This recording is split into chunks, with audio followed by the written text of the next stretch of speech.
Today we're going to be talking about parent functions, and what you see on the screen is basically how to create the foldable. So you should have gotten these different colored sheets.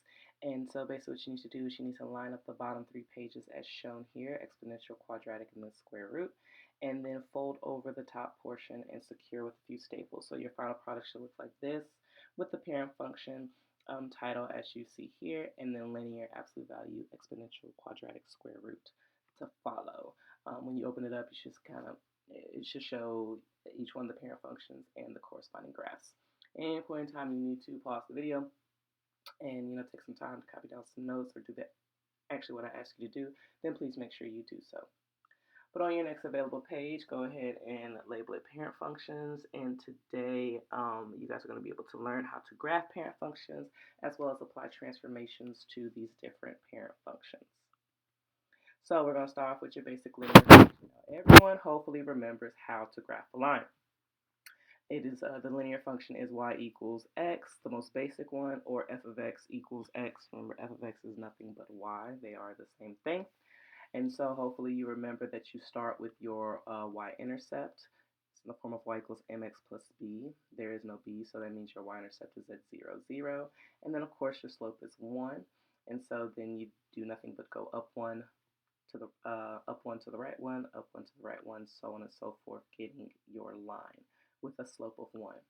Now, if you ever forget how to graph a line, which I hope you never do, you can always create a table and pick a few values for x, a few negatives, a few positives, 0 never hurts, and then always plug those values in for x, and then basically solve whatever you need to get your corresponding y's. And when you plug in all these x values, you're going to get the exact same y value out, hence how you get the line that you see over there in the blue. Okay? So if you ever forget how to graph a line or any one of these functions, you can always create a table, but that should kind of always be a fallback because you should know how to graph a line. Okay? So take a few moments and go ahead and do example 1 and 2 using what you know about how to graph a line, with applying the y-intercept and then applying the slope, and then press play when you're ready to see the results. So hopefully you got your two lines in there. You start at -2, you go up 1 over 3, up 1 over 3 to get to the next corresponding point. If you want to, get some points on the other side, you go down 1 to the left 3, down 1 to the left 3 to get those, and then of course connect them with a solid line. Same thing over here, your y-intercept is 5, so you start at 5, and then you go down to right 1, down to right 1, so on and so forth to get your other line, okay? And hopefully you went ahead and filled in the domains and ranges, okay? Hopefully, as you can recognize here, the domain is going to be the set of x values such that x is an element of all real numbers.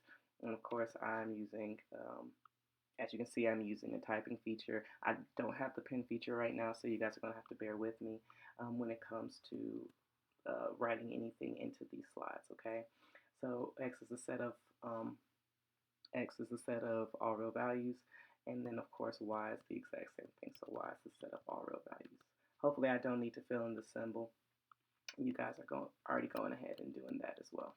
Okay, but it's the same. It's a line that has no restrictions, no breaks, or anything of that nature.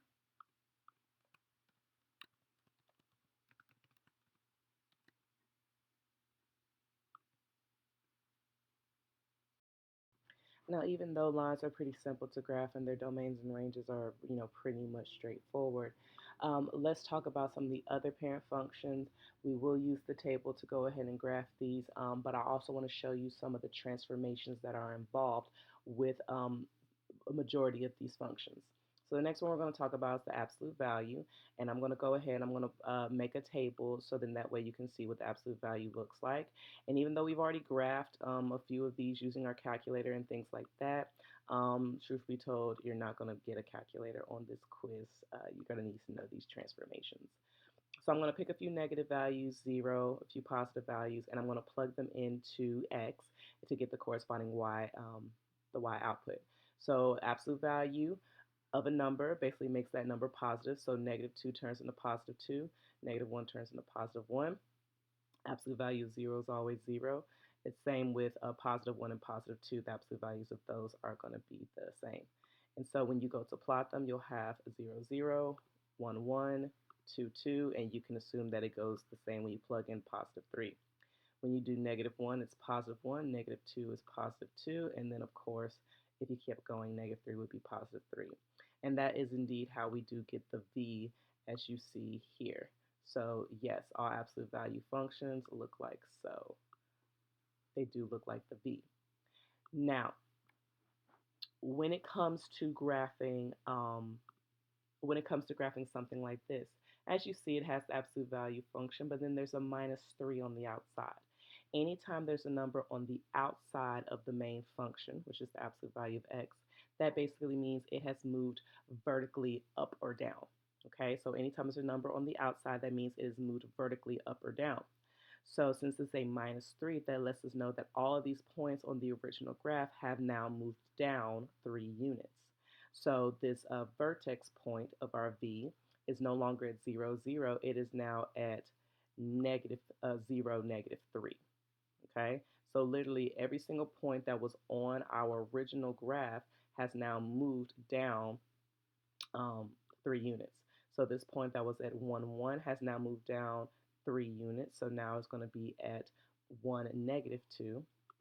And this point that was at 2, 2 has now moved down 3 units to 2, negative 1. Okay? So literally all the points from the original graph have moved down 3 units, and that has created our new function. Okay? Now let's say you forget, like, okay, well, I don't remember what the transformations, what they do to the original graph. Okay, that's when you result back to the table and you pick a few x values, and then you plug them in to get your corresponding y's. Now, do I encourage you to do the table every time? No. Some of these transformations are very straightforward, and yes, I am going to expect you to know the parent functions, so then that way you can just do the quick transformation. The table is only a fallback, but I'm going to show you how to do it just in case, okay? So we'll take that negative 2, we plug it in for the absolute value. So negative 2, absolute value, that becomes a positive 2. So then we have to subtract 3, and then that's how we get negative 1. And as you can see, negative 2, negative 1 is that point right here. Plug in negative 1, absolute value negative 1 is 1, subtract 3, and you get negative 2.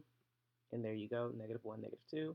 You plug in 0, absolute value of 0 is 0, minus 3 is negative 3, and so on and so forth when you do the absolute values. And then that's how, sorry, it's supposed to be a negative 2. That's how you end up getting those corresponding y values. Okay? Looking at this graph, you already kind of see that the domain for this is going to be, yep, you guessed it, all real numbers. So x is the set of x values such that x is the element of all real numbers. And then if you look at the range, remember the range is how low you go to how high you go. So the lowest point on this graph is going to be, that's right, negative 3. So you can basically say this goes as low as negative 3 and then as high as infinity, because the arrows do indicate that it keeps on going. So you can say this is basically bracket negative 3 to infinity, or the set of y values such that y is greater than or equal to negative 3.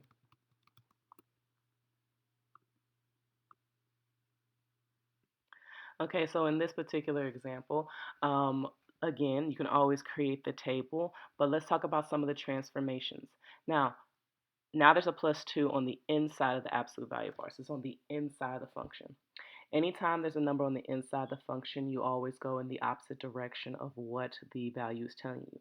So since it's an x plus 2 on the inside of the absolute value, that means that every point on the original graph is actually going to move to the left 2 units. Okay, so every point on the original parent function is going to move to the left 2 units.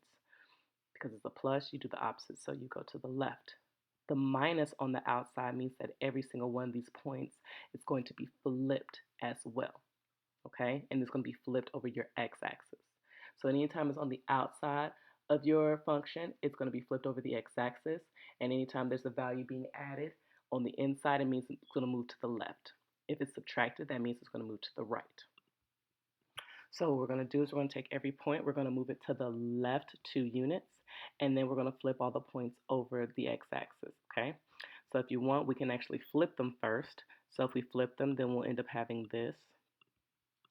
And then when we move them to the left 2 units, we will now have this point will be over here, this point over here, this point over here. So you move every point to the left 2 units.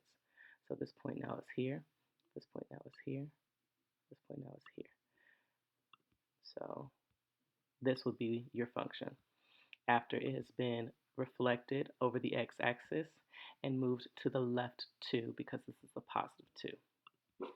Now to go ahead and confirm this, you want to take some values, -2, -1, 0, 1, 2, and plug them into the function. Okay, so go ahead and take those x values, plug them into the function, add 2, take the absolute value, and then change the sign and see what points you get for your y's. Do that now. As you can see, the y value when you plugged in -2 was 0. The y value when you plugged in -1 was -1. And then it went -2, -3, and of course the next one would be -4, which are points that are on the actual v. Okay, so you can either create a table, make sure you get your v, so you probably want to do -3 as well so you can get the other side of it. Or you can use your transformations. Remember, on the inside, if it's positive, it means it moves to the left. Negative means it moves to the right. And if there's a negative on the outside, that means it's reflected over your x-axis. Go ahead and find the domain and range of example 4, and then press play when you're ready to see the answer. Hopefully you got -infinity to infinity for your domain and -infinity to 0 for your range. Another parent function is your exponential function, which you see is y equals 2 to the x, where once I complete the table of a few negative values, 0 and 1, I get the corresponding y values, and this is what your graph looks like. It curves up. It looks like it might touch the x-axis, but in actuality it doesn't. That is basically a horizontal asymptote, so the graph will get really, really close to 0, but never cross or touch it, okay? So we're going to look at the transformations dealing with your exponential functions. Now, of course, you can always create a table and get your respective points and graph it, or you can use your transformations, and that's what this whole lesson's about, is using your transformations, also introducing you to your parent graphs. Now, if you notice, 4 to the x, it's basically like saying 2 times 2 to the x. Now, anytime there's a number on the outside of your function, that basically means it's been affected vertically. That 2 represents a vertical stretch. So any number on the outside represents a vertical stretch, which means that all of these y values are going to get multiplied by 2. Every single one of these y values is going to be multiplied by 2, the number on the outside. All the x's stay the same, but the y values are going to get multiplied by 2. So when I multiply all of these y values by 2, this is going to give me a 1/2. This one's going to give me a 1. When I multiply these by 2, this gives me a 2, then a 4, and then an 8. So none of the x values change, but all of these are become your new y values. So we're basically stretching this original graph. So this is 1/2, this one's at 1, this one's at 2, this one's at 4, and this one's out the screen, but it's going to be at 8 roughly. And then we use a curve to connect it, as you can see there. So the original graph has been stretched by a factor of 2, okay? And as before, if you wanted to complete the table to instead plug in a few negatives, 0 and 1, and then you would get the corresponding points. And I'm sorry, I actually made a mistake when I plugged the values in. I ended up getting 1/16, 1/4, 1, 4, and then 16. So in actuality, this was not a vertical stretch by a factor of 2, but a horizontal stretch by a factor of 2. So there's a difference when the number's on the outside, like I had before, versus the number being on the inside, okay? And we'll talk about those transformations a little bit more once I get to the summary page at the end of this. But this was actually a horizontal stretch by a factor of 2. So when it's a horizontal stretch, you actually end up multiplying your x's by the reciprocal of you actually end up multiplying your x's by the reciprocal of that value. So actually, I need to multiply all of my x's by 1/2 instead of being multiplying my y's by 2. Okay. Like I said before, you can create a table if you forget, and so then that was my mistake. This one should have been all of your x has been multiplied by 2. So in actuality, this should have been 0, 1 here. This one should have been 2, um, sorry, multiplied by 1/2. I'm sorry. So this one should have been 1/2, and then 2, and then a 1, 4, and then so on and so forth. So then, yes, that was my mistake there.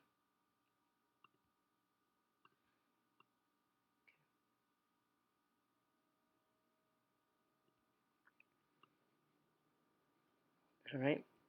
The domain for this one would be all real numbers, so negative infinity to infinity. And then the range, as you can see, it goes very, very close to 0.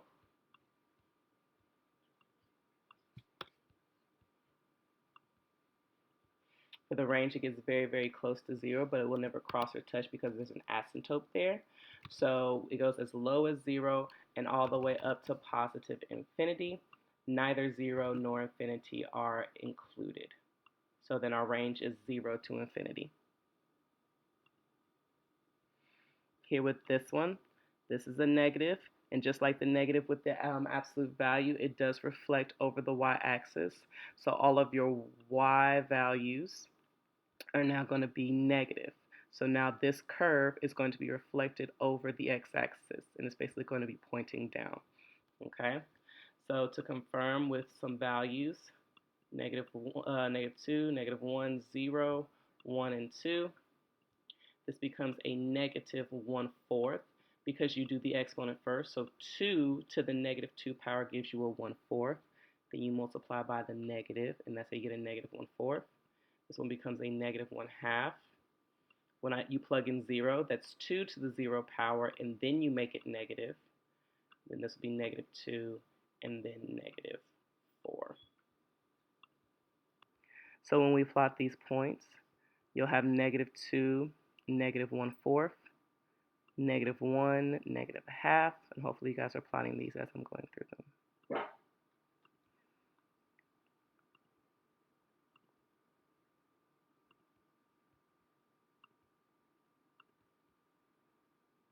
As you can see, it was reflected over, not my best curve. Remember, I'm using my touchpad to do this. It's reflected over the x-axis. So the domain here, again, we have another negative infinity to positive infinity. And then the range, the lowest it goes is negative infinity, and the highest it will go would be 0. Okay?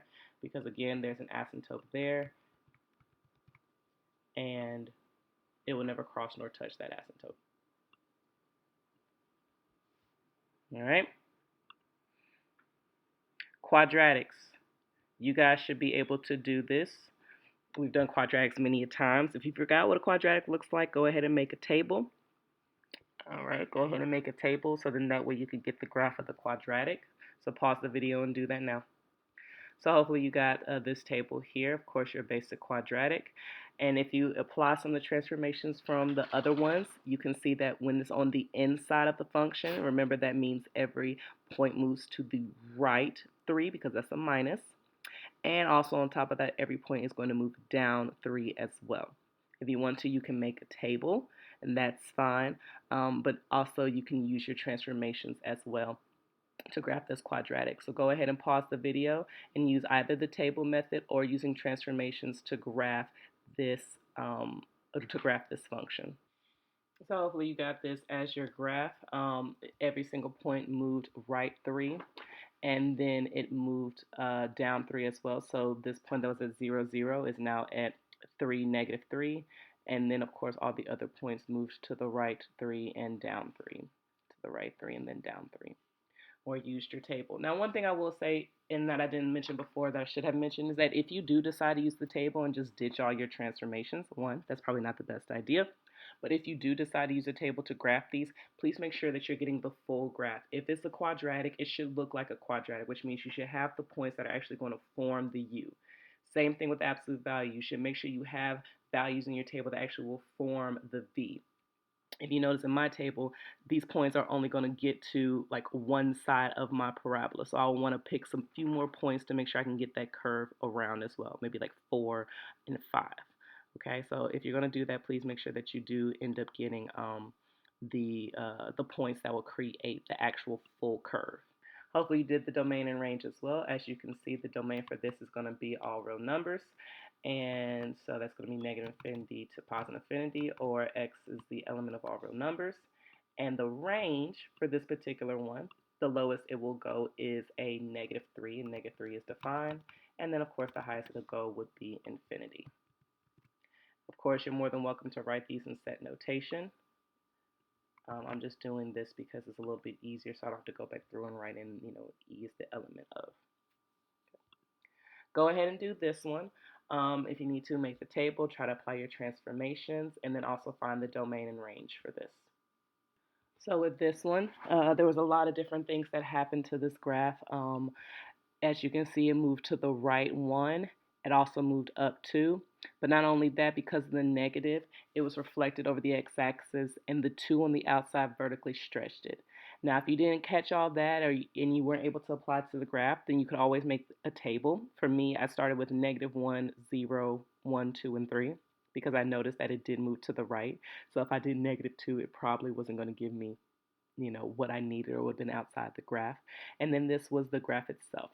It was vertically stretched. It was reflected over the y-axis. It moved to the right right 1 unit and up 2 units as well. So these would be all the different transformations that happened to the original parent graph.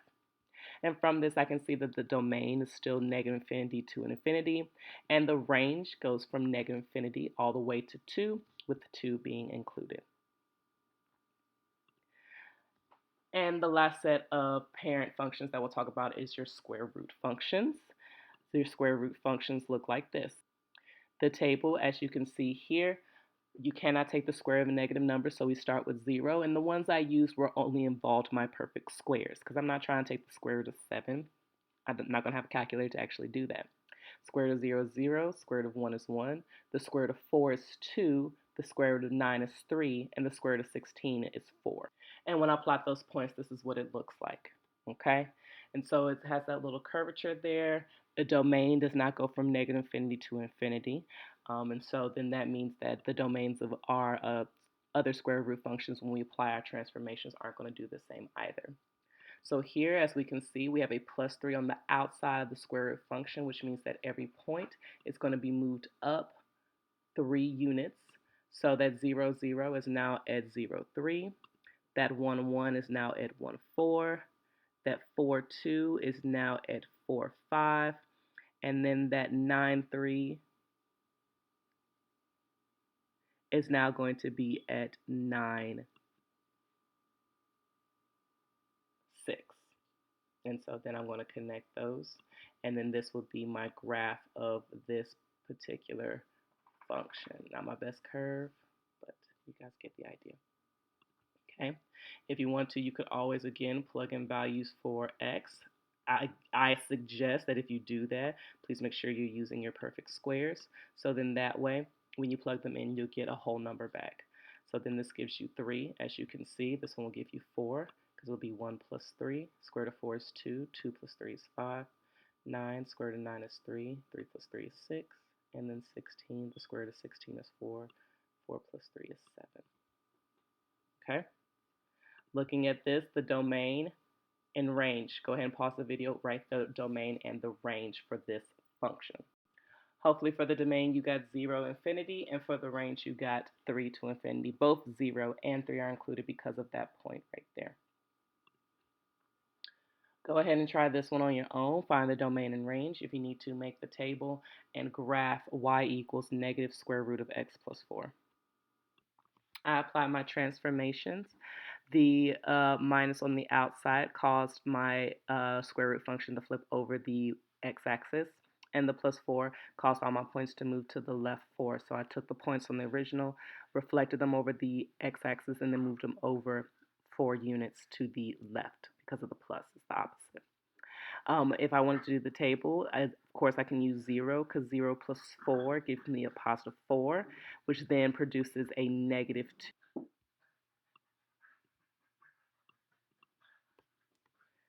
Okay. Now I wouldn't plug in 1 because 1 plus 4 is going to give me a 5, and I really don't know what the square root of negative 5 is. Now these other points, like I said, you want to make sure that you pick something that will be taking the square root easily. Another one would be you could use 5, okay, because 5 plus 4 gives you 9. The square root of 9 is 3, so then that'll give you a negative 3. That's your corresponding y value. Now because this does move to the left 4 units, I could actually plug in some negative values here, such as negative 4, because I'm adding 4 to it before I take the square root. Negative 4 plus 4 is 0. Square root of 0 is 0. And when you make a negative, it still stays 0. You could also plug in negative 3, because negative 3 plus 4 gives you 1. Square root of 1 is 1. And then you make that negative and you get negative 1. There.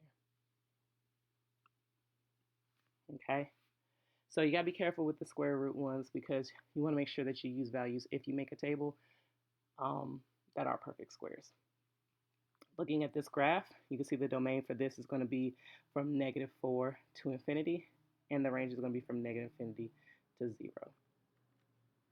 Both negative 4 and 0 are included because of that point there. And those are all your parent functions, okay? Now, to summarize all of your different transformations, I talked about them, but here's actually them laid out for you in kind of basically like in a table, okay? As you can see, these are all the different notations. That's what I was talking about with the transformations. If there's a number added to the original parent function, that meant that it moved up or down. And then here are some examples of what that would look like with the cubic function. If the number is on the inside, okay, if it's a minus, it moves to the right. If it's a plus, it moves to the left. If there's a number on the outside of the function, like that one from the absolute value where there was a 2 there, it means it's vertically stretched. So vertically stretched by 6, vertically compressed or shrunk by 1/2. If there's a number on the inside, like that exponential one I was trying to show you, it's a horizontal stretch. And so this one you got to be very, very careful with. Anytime there's a number on the inside, it's always like the opposite of that number. So here you see it's a 1/5 x all raised to the 3rd power. Well, you flip that because it's the opposite, so you basically flip that fraction and it'll end up being a stretch by 5. But if it's a whole number, you have to flip that whole number and then it becomes a shrink or compression by 1/3. Lastly, your reflections. If the negative's on the outside, it's a reflection across your x-axis, which were pretty much all the ones that we did. But if the negative's on the inside of the function, it's a reflection across the y-axis. And these are all your different transformations that you want to make sure that you're able to identify. Okay? So, looking at these transformations, take a look at this example here. We're not going to use the tables. I want you to see if you can actually apply the transformations. Looking at this one of x squared minus 6. Can you recognize what the parent function is? Hopefully see the parent function is that x squared. And since there's a minus 6, that means that this function moved down 6 units because that value represents your k. Can you recognize what the parent function is for this one? It is the absolute value of x. And since that minus 1 is on the inside, that means the graph moves to the right 1 unit. Notice these dramatic pauses. I'm trying to see if you guys can say it yourselves. Can you recognize what the parent function is here? Yes, the parent function is x squared. Now, when you describe all these different transformations, can you tell what they are? Since there's a minus 7 on the inside, that means it moved to the right 7. That minus 2 on the outside meant that it moved down 2. And that 2 that's in the front on the outside of the parentheses means it was vertically stretched by a factor of 2. And those will be the transformations for this one. Can you recognize the parent function here? That's right, it is the square root of x. That plus 4 meant that the graph moved up 4. Very good. Can you recognize the parent function here? It is a quadratic, so x squared. The transformations, it moved left 1. Remember, when it's on the inside, it's the opposite. So plus 1 means it actually moved to the left 1, and then it moved up 3. What about this? Can you recognize which function represents this without using a calculator and using your transformations? Hopefully you got B as your answer, okay, because the minus 2 is on the outside of the quadratic, which means it moved down 2 units. What about this one? Can you tell which is the graph that goes along with the absolute value of x plus 3? Since that 3 is on the inside, it's going to be the opposite, which means it moved to the left 3 units, so the answer should have been B. Okay? So, to summarize, okay, you have all your different parent functions from your foldable, and these are all your different transformations, okay? You do have a homework, and I'll also put up some additional practice on Schoology to make sure you guys understand the transformations that I would like for you to do, but it is not mandatory. It's only for extra practice since you do have a quiz coming up.